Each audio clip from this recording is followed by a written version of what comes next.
नमस्कार, सादर जय जिनेंद्र। क्षमा ब्रेकिंग जैन न्यूज प्रतिदिन प्रातः, दोपहर एवं रात्रि में देश भर से संपूर्ण जैन समाज से संबंधित सही और सकारात्मक समाचारों के लिए देखना और सुनना न भूलें। साथ में आपसे विनम्र निवेदन है कि यदि आपने इस चैनल को सब्सक्राइब नहीं किया है तो कृपया अवश्य कीजिए और शेयर और लाइक करके धर्म प्रभावना में सहयोगी एवं सहभागी बनिए। इसलिए भव्य आत्माओं सौभाग्यशाली हो जो आपको ऐसे दिव्य प्रतिमाओं के दर्शन मिल रहे हैं। और भव्य आत्माओं, मैंने जैसा कि आपको कल भी बतलाया था, जब इस मूर्तियों को निकालने की बात आई, स्वामी जी, जब इन मूर्तियों को निकालने की बात आई तो हमने भी सोचा भाई जाना तो है, निकालनी तो है मूर्तियां, किंतु मन में विकल्प था कि मूर्ति निकालेंगे कैसे, क्या होगा। तो हम लोगों ने 22 तारीख को थोड़ी देर नमोकार का पाठ किया, 23 तारीख को सवेरे नमोकार का पाठ किया। और जब नीचे गए, लोगों के मन में बड़ा उत्साह था कि महाराज जी आप नीचे कैसे गए, क्या मिला क्या नहीं मिला। जब हम लोग नीचे जाने का प्रयास किया तो सबसे पहले गेट बहुत ऊपर, जो जहाँ रास्ता ऊपर जाने का है, माँ जितना ये चौकी रखी इतना स्थान है, और उसके ऊपर एक लोहे का गेट है। पहले वो हटाया, जैसे वो कुआं खोलते ना ऐसे, एकदम वो खोला गया, आधा उसको रखा। और जब नीचे उतरे तो लगभग एकदम छोटा स्थान है, मात्र एक व्यक्ति ही जा सकता है, यदि मोटा ताजा जाए तो फंस जाए। और लगभग 10-12 सीढ़ी थी, बैठकर उतरना पड़ा। बैठ कर नीचे उतरे, और जब नीचे उतरे तो बैठने के बाद सामने इतना बड़ा हॉल था। उस हॉल में 6 वेदियां बनी हैं, और वेदी भी ऐसी बनी है कि जिस पर कम से कम 5 या 7 फीट की प्रतिमा विराजमान हो जाए, ऐसे 6 वेदियां बनी हुई हैं, 3 एक तरफ और 3 एक तरफ। और जब मैंने वेदियां देखी मेरे मन में आया, और मुझे तो ऐसा लगा कि इन 6 वेदियों पर अभी भगवान विराजमान हैं, और बीच में ऐसा शांत वातावरण था कि मैं देखकर 1-2 मिनट में खड़ा हो गया। मैंने कायो सर करा तो मुझे ऐसे लगा कि जैसे यहीं पर 6 भगवान विशाल पद्मासन भगवान बैठे हुए हैं और उनका अभिषेक चल रहा है। और जब वो 6 वेदियां मैंने देखी तो मेरे मन में भाव आए कि कालांतर में इन 6 वेदियों पे भगवान होंगे, या तो वो भगवान ऊपर आ गए हैं या कुछ स्वरूप। तो वहाँ वेदियाँ ऐसी बनी, और आज भी वो वेदियों की जो वहाँ पर रंग बने हुए आज भी ऐसे हैं कि एक भी फीका रंग नहीं पड़ रहा है। और फर्श ऐसा है कि आपको सर्दी में गर्मी दे और गर्मी में सर्दी दे। और जब उससे आगे बढ़े, सामने एक गेट था लोहे का, शायद वो गेट अभी लगा होगा, किंतु दीवार मोटी मोटी है। वो गेट खोला गया और बहुत सारी प्रतिमाएं विराजमान थी। सारी प्रतिमाएं देखी, ऊपर से देखा, कहीं भी हवा आने का साधन नहीं था। उमस जरूर थी किंतु आनंद आ रहा था। और वहाँ खड़े होकर एहसास हो रहा था कि जो लोग भूगर्भ में प्रतिमा रखते हैं और जब निकालते हैं तो उनकी अनुभूति कैसी होती होगी। हम लोग भी, मैं था, प्रदीप जी थे, पंडित जी थे, और हम जब नीचे पहुंचे तो वास्तव में एक अद्भुत शांति की प्राप्ति। और ना जाने कहां से ऊपर से पानी भी गिर रहा था, कोई रास्ता नहीं है, फिर भी पानी ऊपर से गिर रहा था। और जब प्रतिमा उठाने की बात आई तो मेरे से प्रदीप बोले, महाराज जी प्रतिमा उठाने से पहले थोड़ा और देख लो। और जैसे ही देखा, अंदर 10-12 कदम बड़े होंगे कि सामने एक और स्थान था जहाँ बहुत बड़ी दीवार है और उसके आसपास में खाली स्थान पड़ा है। मतलब कि नीचे इतना स्थान है कि यदि हम 35 साधु भी वहाँ बैठे तो भी कम होंगे, अर्थात 50 से 60 साधु वहाँ नीचे बैठकर अपनी साधना कर सकते हैं। और यदि जितना प्रतिमाएं ऊपर विराजमान है, बड़ी बड़ी सारी प्रतिमा विराजमान हो जाए, उसके बाद भी इतना स्थान बचेगा कि 100-200 प्रतिमाएं और विराजमान की जा सकती। इतना बड़ा स्थान नीचे बना हुआ है। अब सोच लो, जब ये मंदिर हमारे भट्टारो जी ने बनाया होगा, सुरेंद्र कीर्ति भट्टारो जी का नाम इस पर आता है, नंबर 1 देव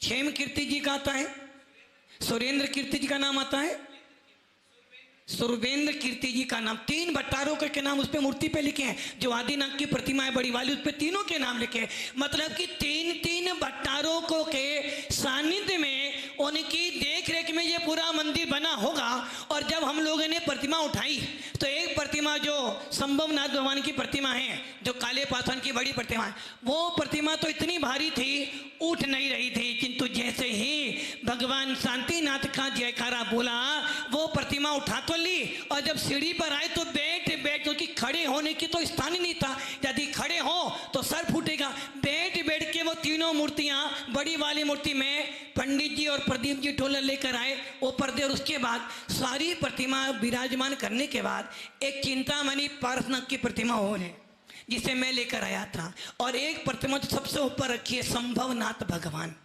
संभवनाथ भगवान है ना, वो धर्मनाथ भगवान। वो प्रतिमा छोटी वाली, वो प्रतिमा देखो, उस प्रतिमा का आकार के देखो, ऐसा लगता है जैसे कोई छोटा सा बच्चा बैठा हो और वो हंसता हंसता बोल रहा हो कि तुम भी मेरे जैसे बन जाओ। वो प्रतिमा देखी, शिलालेख पढ़ा, 850 वर्ष पुरानी वो प्रतिमा है, लगभग 12 संवत 1200 उस पर लिखा हुआ है। मतलब कि 850 वर्ष पुरानी वो प्रतिमा।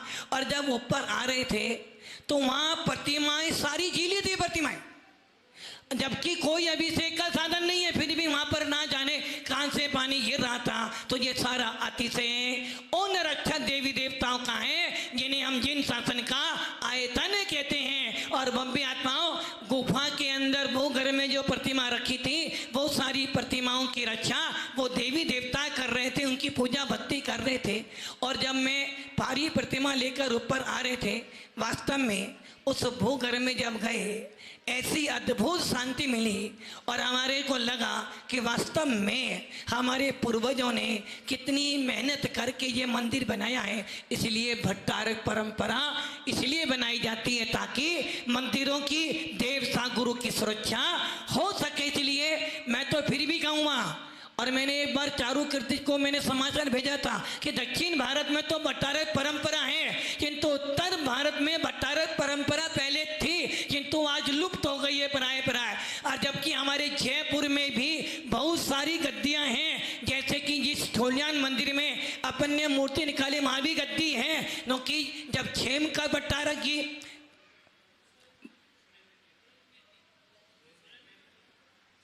सुरेंद्र कीर्ति जी और सूरम कीर्ति जी जब हैं तो गद्दी बनी है, किंतु आज अभी हम शहर के मंदिरों में गए, 3-3, 4-4 नसियां बनी हुई हैं और वहां पर अपार संपत्ति है, जमीनें हैं, किंतु सारी जमीनों को किसी ने कब्जा कर रखा है। कोई जैन व्यक्ति बैठा है, कोई टेंट वाला बैठा है, और वहां पे सारी व्यवस्था। यहाँ पर भट्टारक बिठा दिए जाएं तो हमारे मंदिरों की सुरक्षा भी रहेंगी और जैन समाज का उत्थान भी होगा। जैसे आप प्रतापगढ़ जाओ, राजस्थान में प्रतापगढ़, वहां भी पूरा का पूरा हॉस्टल बनाया है भट्टारक जी ने।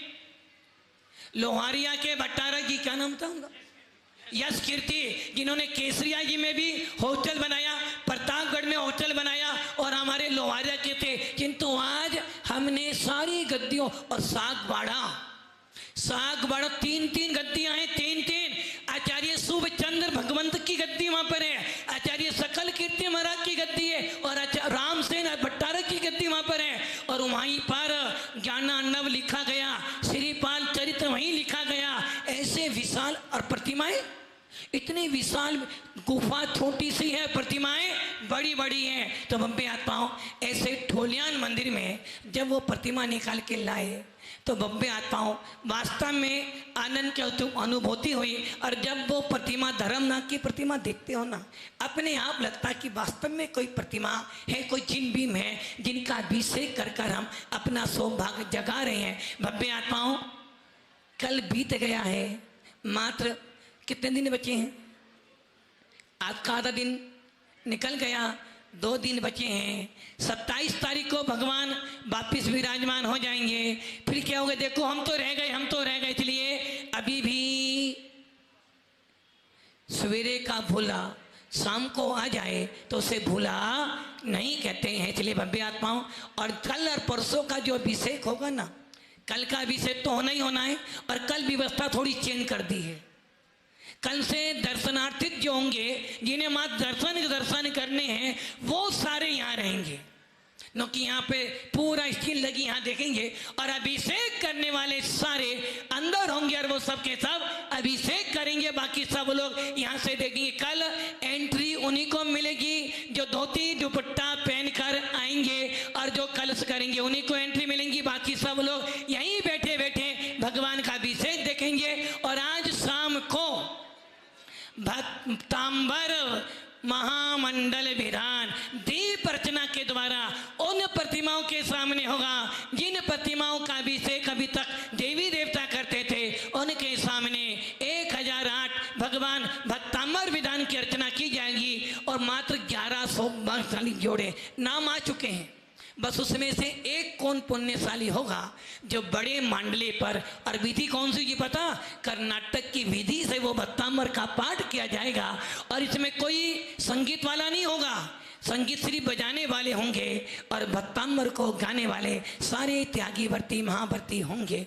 अब सोचना, महाव्रतियों के साथ में जिनेंद्र देव की प्रतिमाओं के सामने उस भक्तांबर का आनंद कौन पुण्यशाली जी भी ले सकते हैं। स्थान छोटा है और उम्मीदवार ज्यादा है, पहले आओ पहले पाओ। और हम लोग संग 6:15 बजे पहुंच जाएगा, 6:30 बजे शुरू हो जाएगा। यदि बाद में आओगे तो स्थान नहीं मिल पाएगा, इसलिए जल्द से जल्द आकर बैठना। और कल संडे है, कल कौन सा दिन है? संडे, संत डे। और कल विशेष भीड़ रहेगी, क्योंकि बाहर के लोग भी आएंगे, जयपुर के लोग भी आएंगे, और आप सब भी आओगे। इसलिए अपनी व्यवस्था साथ में रखना। और परसों का अभिषेक लास्ट है, और परसों का अभिषेक, सारा परसों का अभिषेक दक्षिण मान्यताओं के हिसाब से किया जाएगा। अर्थात जब बाहुबली का अभिषेक देते हो ना, लाल चंदन, पीला चंदन, हरा चंदन, ना जाने कौन कौन सी जड़ी बूटियों से, बस सारी विधि उन्हीं तरह से की जाएगी। और एक विशेष विधि और की जाएगी जो शाम को 4 बजे जो अंतिम शांति धारा होगी उस समय की जाएगी। इसलिए देखना ना भूलना, बुला रहा है आपको सुंदर सौभाग्य, उसको देखना और अपने सौभाग्य को जगाना। क्योंकि ना जाने अगली बार प्रतिमा निकलेगी जरूर, किंतु आप हो ना हो गारंटी नहीं है। इसलिए आज आपको अवसर मिला है, इस सब कर्त का लाभ उठाएं। और आज हमारे संघ में मुनि सुज्ञान सागर जी, मुनि सुज्ञान सागर जी, मुनि सुज्ञान सागर जी जो महाराष्ट्र के रहने वाले हैं, उनका आज दूसरा गुरु उपकार दिवस है। हमारे सुज्ञान सागर जी महाराज जो फिरोजाबाद के रहने वाले हैं, जहाँ आचार्य महावीर कीर्ति महाराज ने जन्म लिया था, उनका दूसरा गुरु उपकार दिवस है। इधर हमारे छुल्ला जी सुखजात सागर जी जो लोहारिया, जहाँ आचार्य भरत सागर जी ने जन्म लिया, ऐसे लोहारिया से 25 से 27 त्यागी व्रती निकले हैं। ऐसे हमारे छुल्ला जी का दूसरा गुरु उपकार दिवस है।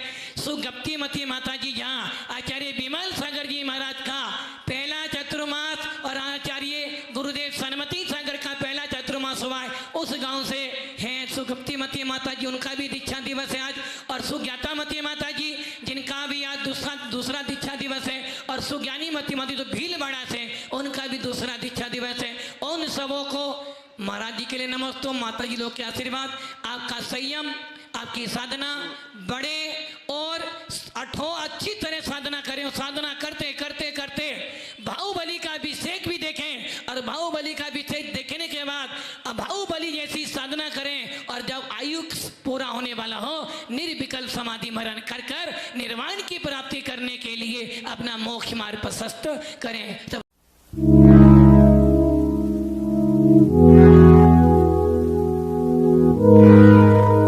क्षमा breaking Jain news YouTube channel पर विज्ञापन देकर धर्म प्रभावना में बने सहभागी।